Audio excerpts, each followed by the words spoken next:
예, 저희가 자꾸 아무래도 이제 지나간 얘기 묻게 되는데 앞으로 창창할 파이브의 미래에 대해서 좀 여쭤보겠습니다. 그 글로벌 엔터테인먼트 선두 플레이어에 대한 꿈은 버리지 않으셨을 것 같은데 지금 이제 상태에서 SM 인수 같은 게 이제 그 우산을 내고 아까도 뭐 말씀을 하셨지만 그 이타카홀딩스 인수 같이 해외 레이블 인수 같은 게 시작이라고 말씀하셨는데 그러면 지금 구상하고 있는 그 이제 두 번째 스텝은 어떤 게 있습니까? 아까 말씀드렸다시피 이제 저희의 로드맵은 상당히 오버되어 있고 그것을 리비전을 해가면서 그러니까 개정을 해가면서 가고 있지만 그것이 어떤 큰 축에서 변하는 것은 없습니다. 그래서 오히려 SM 인수권은 중간에 선택할 법한 기회가 왔고 경영자로서 이거는 선택을 하는 게 맞다라고 생각을 했던 거지 SM 인수가 있었다 없었다가 저희가 가고자 하는 길에 어떤 영향을 미칠 수 있는 상황은 아니고요. 그래서 글로벌 엔터테인먼트 기업이 되고 싶다. 이거는 사실은 제가 빅히트 엔터테인먼트라는 하이브의 전신인 회사를 창업했을 때도 사실 지금 생각하면 무슨 배짱으로 그랬는지 모르겠는데 1년에 매출 50억도 못하던 시절에도 글로벌 엔터테인먼트 기업이 된다가 저희 회사의 꿈이기는 했습니다. 그래서 굉장히 오랫동안 그려온 그림을 걸어가고 있는 거다라는 말씀도 드리고 싶고요. 지금 저의 생각은 이렇습니다. 우선은 미국에서는 전통적인 음악 산업이 굉장히 중요합니다, 여전히. 한국은 아무래도 시장이 작다 보니 K-팝이 지금 글로벌리 커졌다고 해도 작은 시장이라서 이제 여러 가지 혁신 모델들을 붙이고 이런 것들을 통해 성장해 나가는 것들이 매우 중요하지만 미국에서는 어떻든 메이저 시장에서의 자리 확보가 우선이고 그걸 통해서 저희가 가지고 있는 테크놀로지라든지 여러 가지 혁신적인 기법들을 붙여야 되기 때문에 우선은 덩치 확보에 이제 주력하고 있는데요. 다만 제가 말씀드리고 싶은 거는 하이브는 단순한 덩치 확보를 위해서 움직여본 적은 없습니다. 지금 저희의 전략은 장르별로 탑티어 레이블과 탑티어 매니지먼트 컴퍼니들을 연결하고 이것들이 탑티어이기 때문에 가질 수 있는 힘을 네트워크 효과를 통해서 극대화해서 더하기가 아닌 곱하기로 가자라는 전략으로 동시에 프로듀서들, 즉 크리에이터들을 데리고 있는 매니지먼트사들을 회사 안으로 그 이너 컴퍼니로 들인다라는 계획을 가지고 있고요. 그리고 구체적으로 말씀을 드리자면 아마 이런 점들을 선으로 연결해서 말씀을 드릴 수 있는 자리가 오늘이 하이브에서 처음인 것 같습니다. IR에서는 많이 말씀드렸지만 저희가 지금 K-팝에서 1위 레이블을 가지고 있다는 건 여러분들 모두 인정을 하실 것 같고요. 거기에 더해서 저희가 미국에서 인수한 빅머신 레이블 그룹이 컨트리 시장에서 1위 회사입니다.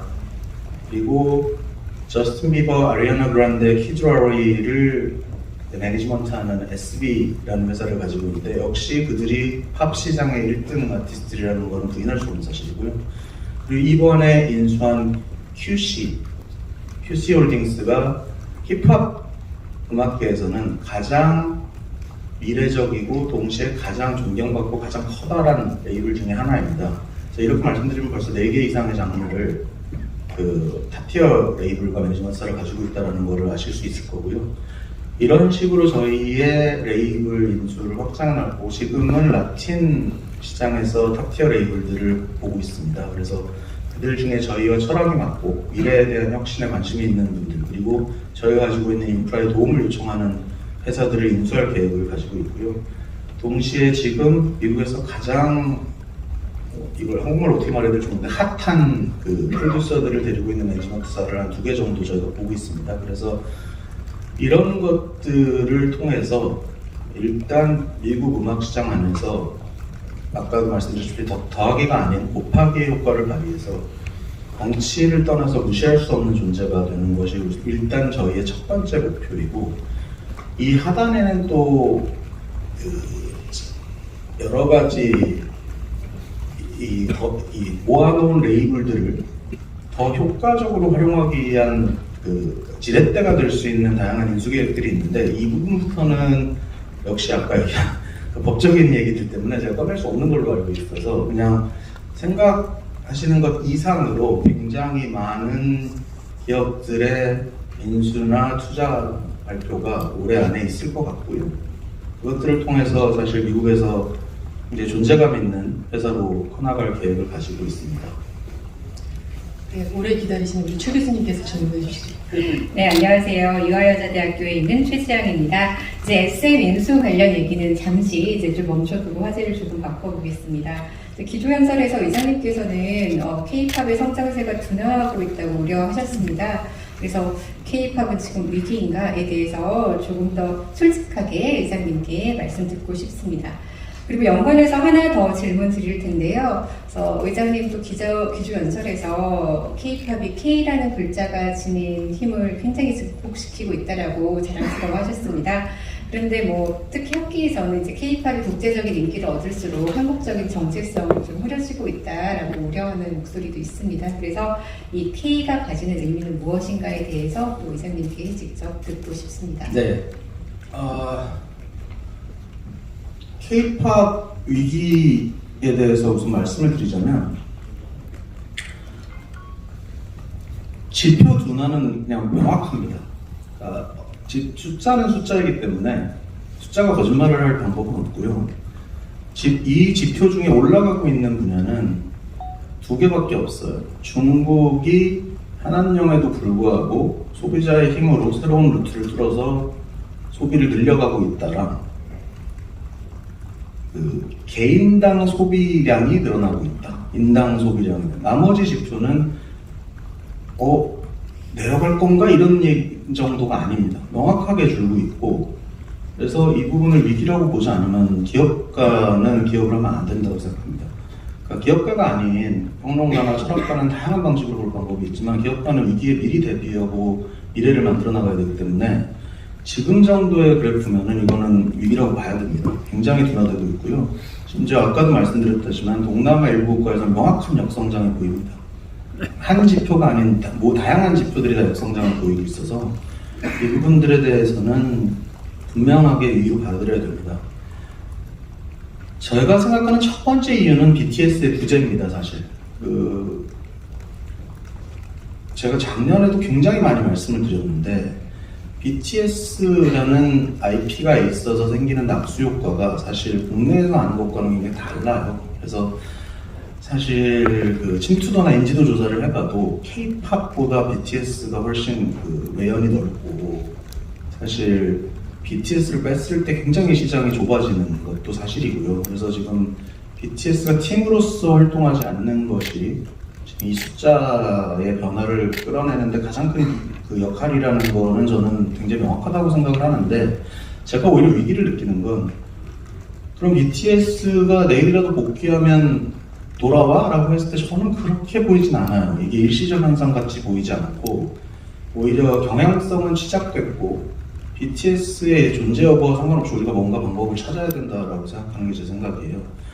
물론 여러분들 이유가 궁금하실 텐데 굉장히 복합적이라서 저희도 명확한 이유를 제시하기는 어렵습니다. 왜냐면 이제 음반 판매 같은 경우는 실 소비를 위해서 산다기보다는 여러 가지 팬들의 문화적인 소비 행태 때문에 사는 건데 그것들은 사실 현지 국가에서 어떤 일들이 일어나고 있고 엔터테인먼트 산업이 현지에서 어떻게 돌아가고 이런 것들에 따라서 굉장한 영향을 받고 있기 때문에 이걸 다 일일이 조사하지는 못하기 때문에 물론 조사하고 있지만 그게 있고 그다음에 음원 같은 경우도 그리고 SNS 사용 같은 것도 소비 패턴이 알고리즘에 따라서 굉장히 즉각 변하기 때문에 이것들을 일일이 팔로우하기 되게 어렵습니다. 그래서 원인을 찾는 것도 중요하지만 그리고 옳은 원인을 찾아야 대응할 수 있다는 말도 맞지만 그것과 상관없이 복합적인 시도들을 해야 된다고 생각을 하고 그랬을 때 제가 말씀드린 게 아까 얘기했듯이 BTS의 낙수 효과가 크다고 했지 않습니까? 그래서 상식적으로 슈퍼스타가 많이 출연해주는 게 제일 좋은 거다라고 해서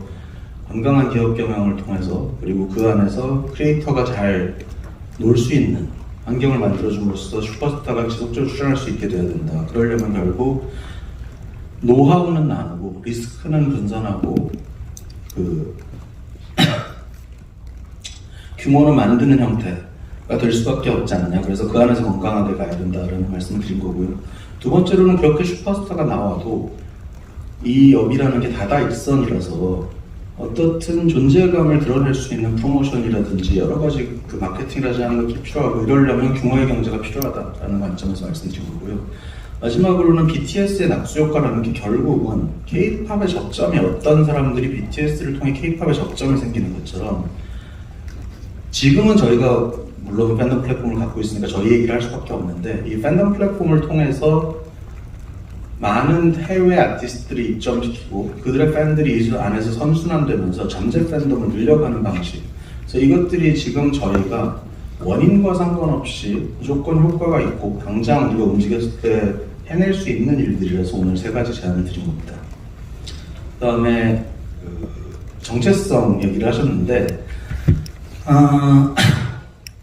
이건 좀 제 입장은 복합적인 것 같습니다. 그러니까 우선 K-팝을 장르적으로 설명하고 싶어 하시는 분들이 뭐 전 세계적으로 많지만 사실 저는 K-팝은 장르라고 말하는 게 어려운 것 같아요. 사실 K-팝에서 장르는 팝에서 이미 설명이 됐다고 생각합니다. 팝은 사실 여러 가지 음악들이 믹스돼서 그 시대에 사람들이 좋아하는 음악이지 팝이라는 장르가 음악적으로 정의되지 않듯이 K-팝의 음악적 장르는 팝이고 사실 K-팝이라고 우리가 불렀을 때 그럼에도 어떤 실체를 생각하는 거는 아까 설문 안에서도 얘기 드렸듯이 이거를 좋아하는 팬들, 그들의 소비 행태, 그리고 제작 시스템, 산업 시스템, 계약 구조 뭐 이런 모든 것들을 통틀어서 하나의 문화로 바라보는 말이라고 생각을 하고 있습니다.